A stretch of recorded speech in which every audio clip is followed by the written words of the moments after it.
Hey everyone, welcome back to Corporate Decoder, the place where we decode the corporate world. Today we are looking into a filing from KLA Corporation. Is it about new tools for making computer chips or a surprising financial move? Let's find out.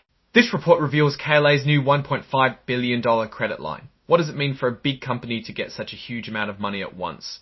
Let's dig in solid before we start. If you appreciate getting straight insights from corporate documents, make sure you're subscribed.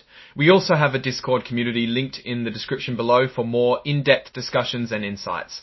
This report called an 8K was filed because KLA Corporation got a new credit agreement on July 3, 2025. A credit agreement is basically a deal with banks to borrow money. This is information companies have to share with investors quickly. KLA got a new credit agreement. Think of it as replacing an old credit card with a new one that has better terms or a higher limit. In this case, they replaced their old revolving credit facility from June 8, 2022 called the prior credit facility for any of the banks from the old agreement are still involved. This new credit agreement gives KLA access to $1.5 billion. This is a lot of money. It's like having a credit card with a $1.5 billion limit.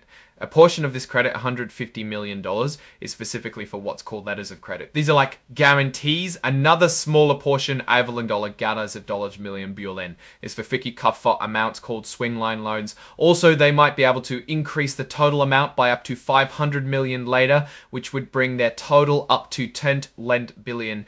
KLA can use this money for basically anything they need for the business. This includes paying off existing debt, which could make the company's financial situation better by reducing interest payments.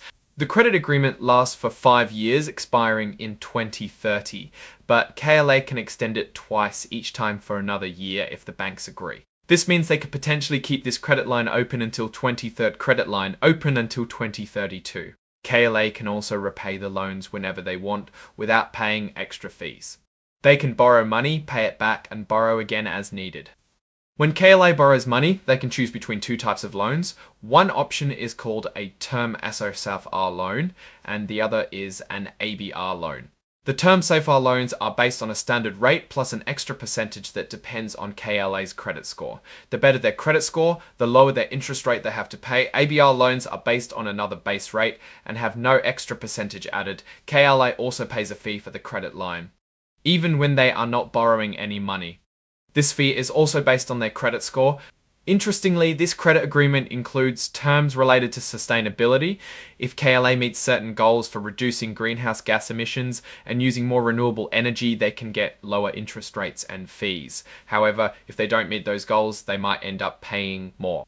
The credit agreement comes with rules that KLA must follow. These rules, called covenants, limit what they can take on too much debt or sell off assets without the bank's permission. They also need to keep their finances in good shape, according to some rules, like a maximum leverage ratio. This is to make sure that they will be able to pay the money back. The agreement also lists events that would cause KLA to be in default. Defaulting means they are in trouble and not following the rules. This includes not paying back the money, breaking the rules in the agreement, lying about their financial situation. If KLA defaults, the banks can demand all the money back immediately. Because KLA entered the new agreement, they ended the old one, the prior credit facility from June 2022, 10 now. Let's step back and consider what all of this means for KLA. Getting a new credit line is a pretty standard move for a large company like KLA.